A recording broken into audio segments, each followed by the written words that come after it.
Qu'est-ce qui m'anime? L'élan de vivre le bonheur et de voir autour de moi tout le monde être dans ce même bonheur. L'élan qu'il n'y ait plus un seul enfant sur terre jamais qui pleure. Ça, c'est l'essentiel.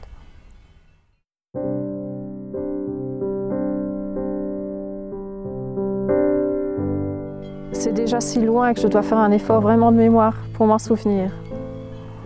Mon ancienne vie, de ce que je m'en rappelle maintenant, de ce point de vue ici, parce que sinon je peux aussi me mettre dans ce point de vue là-bas, mais je vais parler de mon ancienne vie, de ce point de vue de qui je suis maintenant. Eh bien, je vois que ça a été une bulle qui à l'époque était immense et de laquelle je croyais ne jamais sortir. Mais aujourd'hui, c'est une toute petite bulle. Et je me dis que, voilà comme ces ballons qui sont autour de moi, je lavais l'épingle dans la main. Et j'avais un tout petit geste à faire pour en sortir. Et je n'imaginais pas à quel point ce geste, il était court, proche.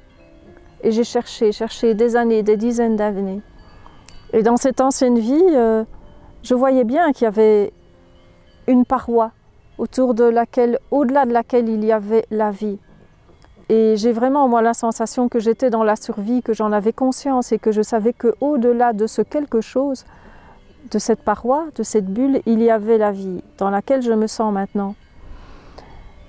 Et en fait, ce qui séparait, et donc je ne le savais pas et je cherchais, je me cognais contre les parois, j'avançais. J'avais vraiment cette âme et cet esprit d'aventurière pour me dire je dois avancer toujours, je dois suivre toutes les pistes qui se présentent à moi. Parce que ce bord, je veux le toucher et je veux aller de l'autre côté. Et ça m'a amené à vivre à du 300 à l'heure parce que j'avais hâte. J'avais hâte, j'avais faim, j'avais soif de ce que je vis maintenant. Et j'avais une faim mais infinie de vivre enfin ceci, d'être à l'air libre, et à l'air libre à tous les sens du terme, l'être libre, l'âme qui respire, le cœur qui vit, tout l'être qui est dans cette harmonie. Et je me sentais vraiment comme dans un ballon, comme s'il me manquait toujours de l'air et de l'oxygène, le souffle court. Et j'avais hâte, je courais, je vivais à du 300 à l'heure. Je faisais, voilà, je cumulais tout, j'allais vite. J'avais vraiment cette hâte.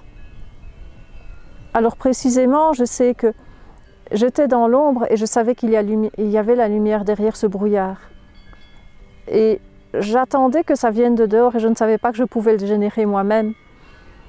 Et ça a été ça la révélation. Et donc c'était vraiment une vie où j'allais vite. C'est ça le mot qui reste quand de ce point de vue, je m'agitais, comme un peu une mouche là qui est contre la paroi et qui cherche désespérément à en sortir. Je me butais contre des parois, contre des murs et j'allais vite. Je voulais en sortir.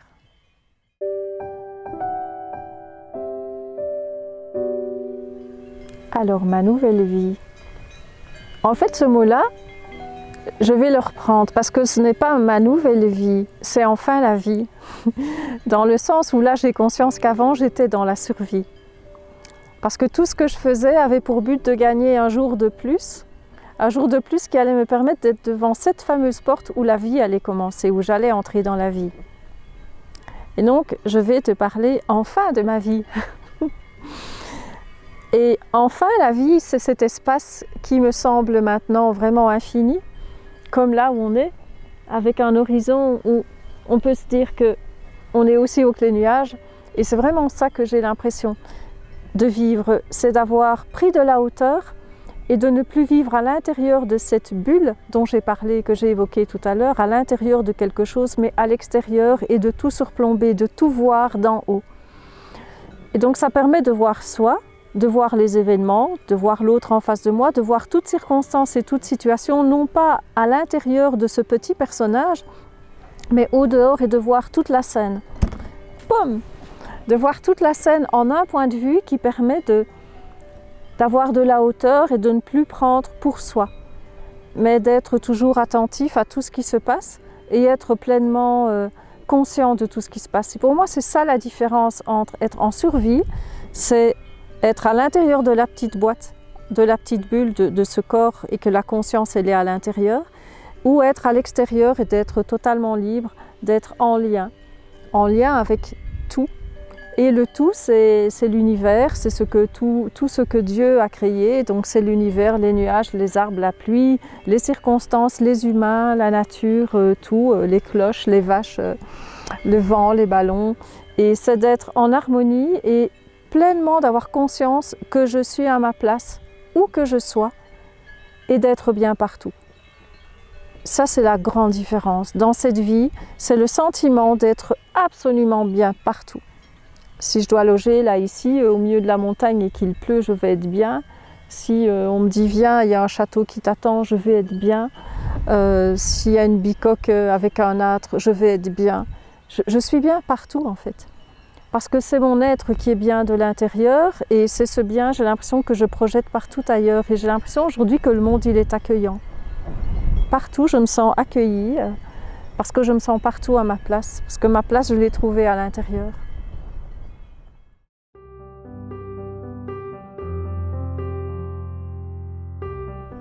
Pour qu'un changement soit possible dans toute vie, d'abord il faut le désirer, en avoir le goût au fond du cœur. Mais un goût qui te prend, que tu ne peux plus concevoir que c'est possible d'aller de l'avant si ce que tu cherches n'est pas là. Donc je pense vraiment qu'il y a une différence entre la volonté et l'élan.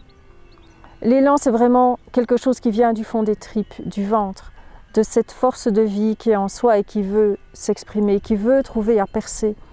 J'aime beaucoup l'image de la petite graine.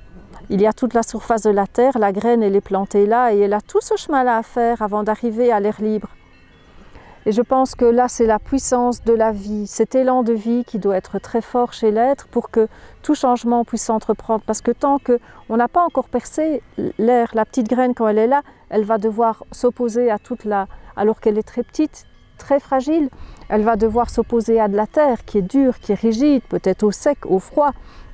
Et là, il faut une force de vie énorme pour franchir tout ça jusqu'à arriver à l'air libre. Et je pense que ça, c'est vraiment ce goût de vivre. Je vais dire cette rage de vivre. Parce que c'est vraiment ça, c'est cette puissance de la vie que l'on ressent en soi qui veut émerger à tout prix. Et le à tout prix, c'est au prix de la terre très sèche, de l'aridité, ou bien de trop d'eau et de devoir... Mais ce cap, ce nord, c'est vraiment ça, le goût et la passion de vivre. Je pense que c'est pour moi ça la clé. Et cette recherche, elle peut durer 5 ans, 50 ans, je vais dire même jusqu'au dernier jour de sa vie, juste avant de passer. Tant qu'on ne l'a pas trouvée, elle est là. Et je pense que ça, là j'ai parlé de moi, mais je pense que ça, ce goût de vivre, cet élan, il est là dans le cœur de chacun. Et la hauteur de terre, elle peut être différente pour les uns ou pour les autres, en fonction de jusqu'où on a enfoui profondément ça, mais je pense que c'est là pour chacun. Et moi, c'est ça qui me donne une foi, une confiance et une absolue certitude que chaque être humain, l'humanité, peut émerger, peut passer de l'autre côté, parce que je sais qu'on a tous le même cœur et tous le même élan. Plus ou moins fort, mais il est là chez chacun.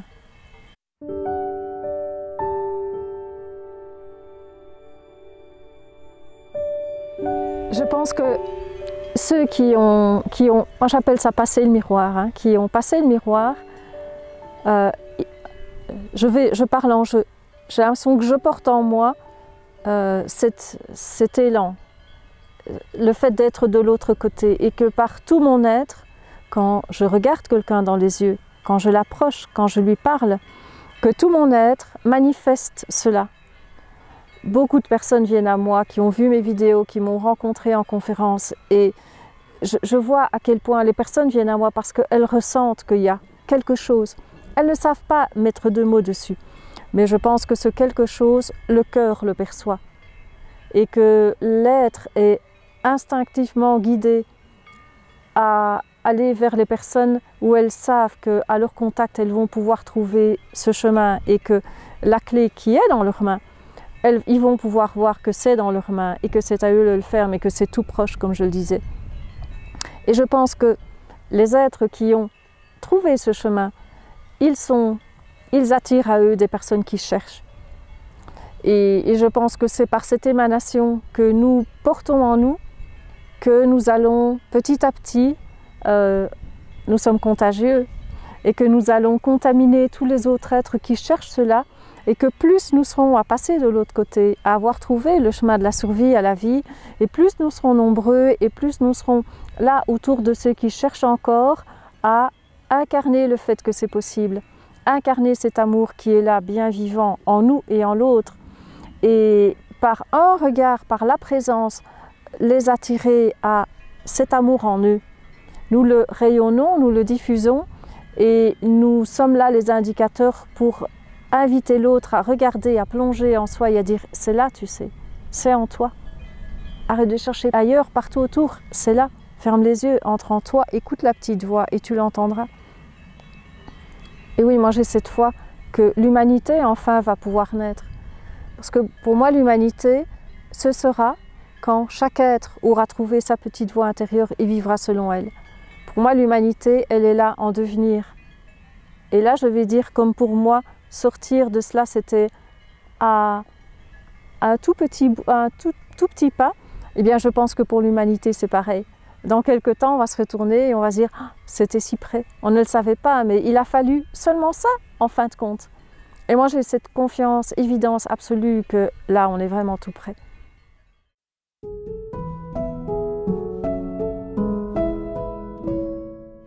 Il y a l'être passivement qui agit. Il y a cet être qui émane et qui agit passivement. Et puis faire quelque chose, c'est encore autre chose. Parce que je pourrais rester là au fond d'une grotte et puis rester là et attendre que les gens viennent vers moi. Et moi j'ai décidé justement, comme j'ai gardé cet élan. Et j'ai cet élan aussi d'aller vers l'autre. Parce qu'il y a des personnes qui sont blessées par la vie, très blessées par la vie, et qui ne vont pas avoir le courage de se lever et de venir vers moi. Ça je le sais, j'en rencontre beaucoup. Et donc moi maintenant qui suis libre, qui suis mobile, qui peut bouger, j'ai vraiment à cœur de faire tout ce que je peux pour ne pas laisser les autres venir à moi, mais pour aller à eux, aller au plus proche d'eux, répondre toujours présent quand on s'approche de moi, être toujours là, H24 disponible pour les uns et les autres. Et je sais que moi j'étais immobile dans ce que j'ai traversé, ma maladie, mon inconscience. Et je me dis, si quelqu'un était venu vers moi, j'aurais bien apprécié. Et là, moi, j'ai à cœur vraiment d'aller au-devant. Alors là, c'est toute la différence entre l'être qui émane, c'est une chose, et puis ma volonté d'aller au-devant de l'être qui a du mal à se déplacer et qui a du mal à voir et à entendre. Et là, j'estime que ça, c'est la part que moi, je peux faire sur Terre. Je l'émane, c'est un cadeau qui m'a été donné, ce cadeau d'amour et vraiment ce cadeau du ciel et divin. Ça, je l'ai reçu, je l'émane. Mais moi, ma part, c'est d'aller vers l'autre, vers tous mes frères et sœurs, où je sais, je repère ceux qui ont un peu plus de difficultés et je vais vers eux. Ça, c'est ma part active.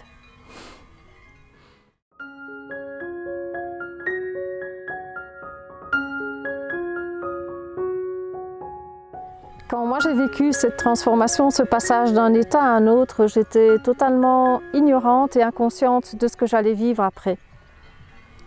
Et je vais te dire, je suis contente de ne pas avoir su ce que j'allais vivre après. Pour quelle raison? Parce que quand on s'attend à quelque chose, on le cherche et on s'attend à le voir. Et si on a le témoignage d'une personne ou de deux ou de 10, on se fait une image dans sa tête et on fige quelque chose que l'on attend.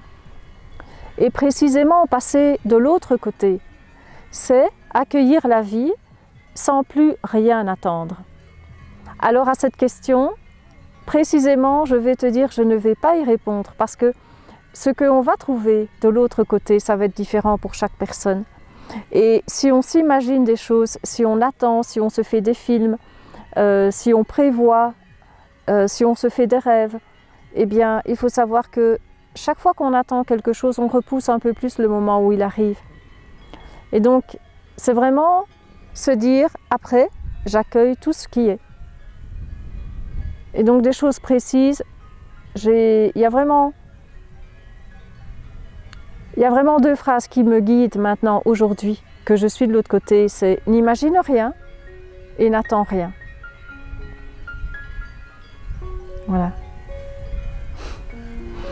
Donc cette réponse est une réponse non pas qui répond, mais qui ouvre.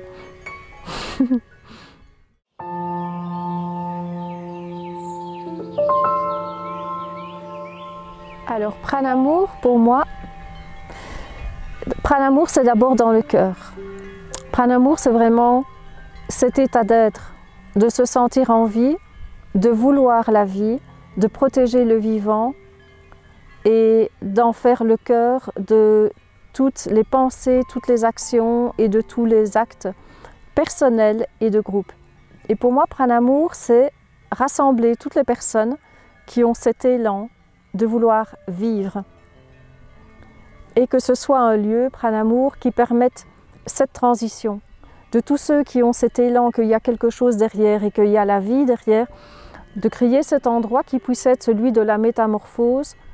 J'aime beaucoup ce mot, la maïeutique, d'accoucher à soi, et d'être un endroit de questionnement où on va se poser, se reposer, faire silence et laisser émerger au fond de soi ce qui est là, qui est vivant, comme une pépinière, un endroit de culture où les petites graines, elles vont trouver cet endroit de sécurité, d'amour et de protection pour laisser émerger ce qui a cet élan de naître.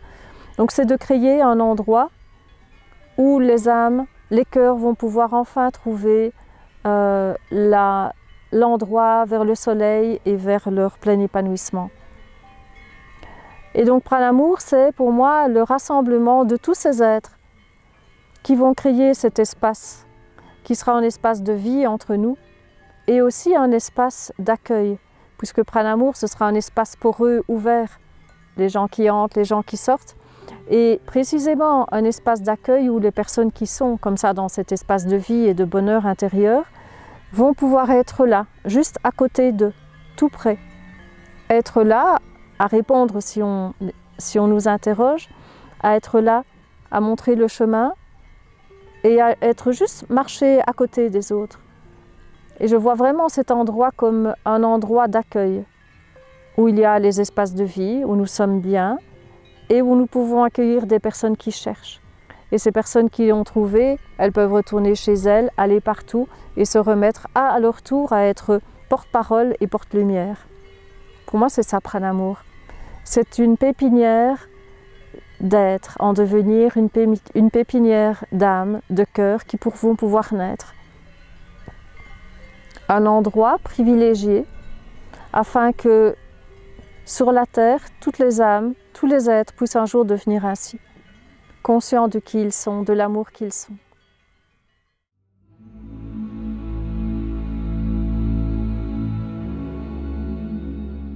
N'arrête jamais de chercher, parce que le soleil est derrière le nuage. Et quand on s'y attend le moins, quand le soleil paraît le plus bouché, c'est alors que, comme en cet instant, il peut se remettre à briller. N'arrête jamais de chercher, le soleil est là.